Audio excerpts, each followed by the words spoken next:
Hello everyone. Today we shall discuss about motion in a straight line, kinematics, calculus, the art of moving. You see, this is chapter 2, notes on rectilinear motion.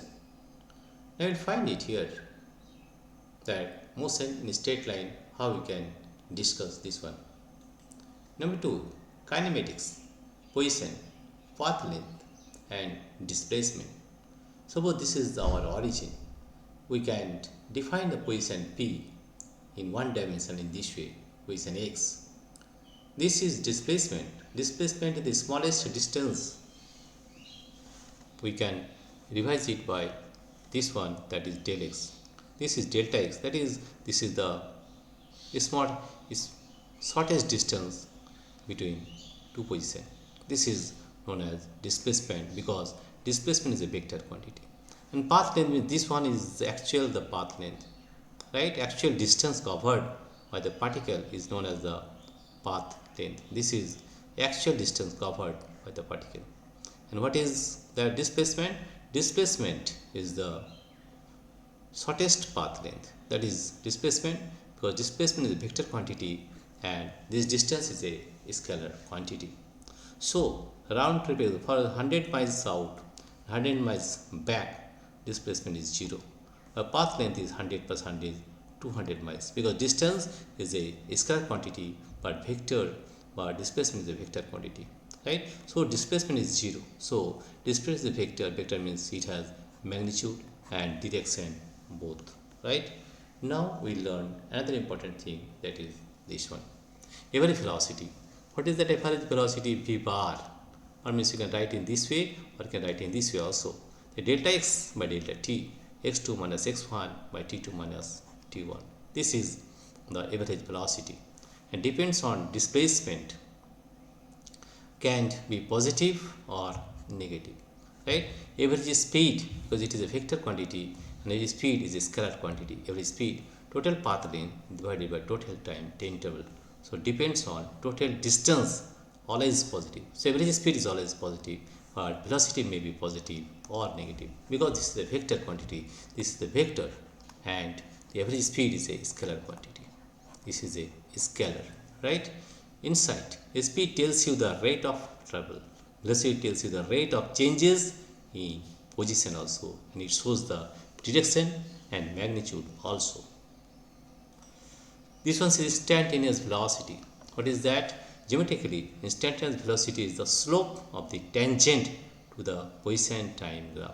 Or you can say that v is equal to dx dt, the limit del t tends to 0, del x by del t, differential coefficient of x with respect to t. So we find the tangent at this point p, then we can find instantaneous velocity at that point. So this is the slope, or you can find slope means this is actually tan theta, and this theta is along the horizontal x-axis. So what is that? That is equal to the slope. So velocity is slope of, or you can write it as dx dt, rate of change of position with respect to time, right? This is the instantaneous velocity. Now we learn the acceleration, rate of change of velocity. A is equal to dv dt, or you can write it as d square x by dt square. This acceleration, you see, the velocity, direction of velocity acceleration is same. Points to ponder. Is negative acceleration always deceleration? No. If velocity is negative, moving left, negative acceleration increases speed. Yes, if velocity is positive, moving right, negative acceleration decreases speed, right? So acceleration tells us how the velocity vector is changing, not just the speed, right? Is negative acceleration always deceleration? No. If velocity is negative, moving left, negative acceleration increases speed, right? So you have to learn what is the acceleration. Actually, acceleration is a vector and it acts like it follows the rules of vector. Reading the graphs, visual glossary. You see here, this is the position time graph. You see, in this case, the velocity is increasing, right? With change of time, the position is in this way. And here the velocity is decreasing because with change of time, position is changing and it is decreasing. Velocity is curving. and here see acceleration is 0. Equation time graph, here the velocity is constant. If the velocity is constant, you know that if velocity is equal to a constant factor, velocity is a constant, then you can say that dvdt, what is that, is acceleration, dvdt is equal to acceleration, and that is equal to 0. So here the 0 acceleration, this is negative acceleration, and this is positive acceleration. The velocity is increasing, so the acceleration is positive. Here negative acceleration, suppose a is negative, acceleration negative, and if the velocity is constant, it is acceleration is 0. In this way, you have to find the difference of all of them. Now this one, these velocities you have to find, we know these formulas also. These only work when acceleration is constant. If acceleration is not constant, this formula doesn't work. What is that? V is equal to initial velocity, V is the final velocity, A equal to constant acceleration, X equal to displacement. Here X is the displacement actually, right? So V equal to V0 plus 80, or you can write in this way also V equal to V plus 80. Same thing, right? Use initial velocity. And X equal to V0t plus half a t square, V square equal to V0 square plus 2ax, right?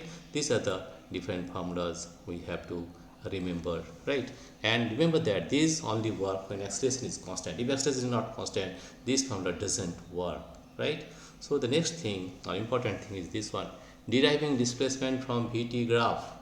So how to find you have to find the area under Vt graph, right? You have to find the area because V0t into half at square gives this area. So you have to find the area of this one plus area of this one, then you will get the total displacement, right? So you have to find displacement is equal to, what is the formula? Displacement equal to area under Vt graph, right? This is displacement, right?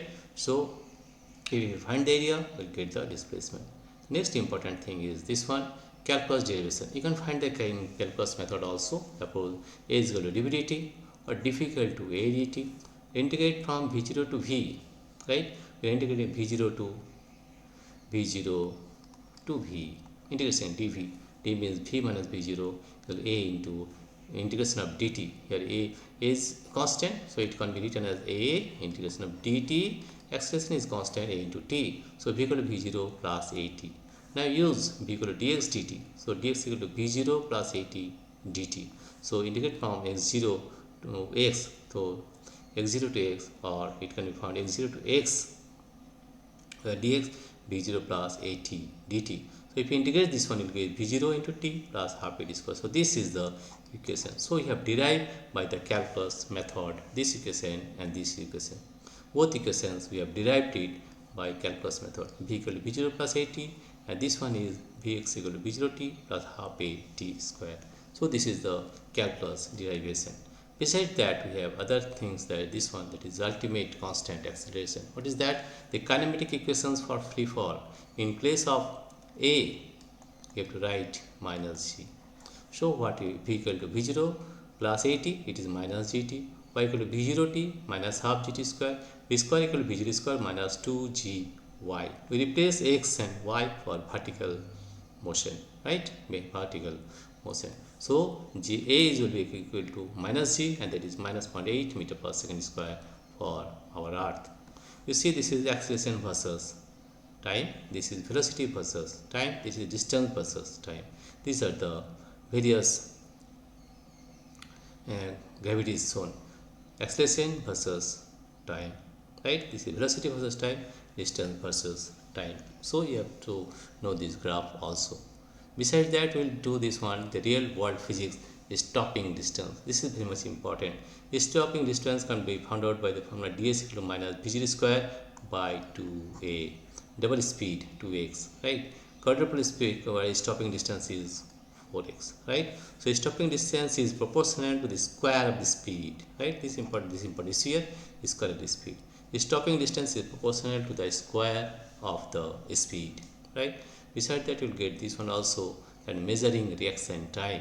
Measuring reaction time, T reaction is equal to root over 2d by g.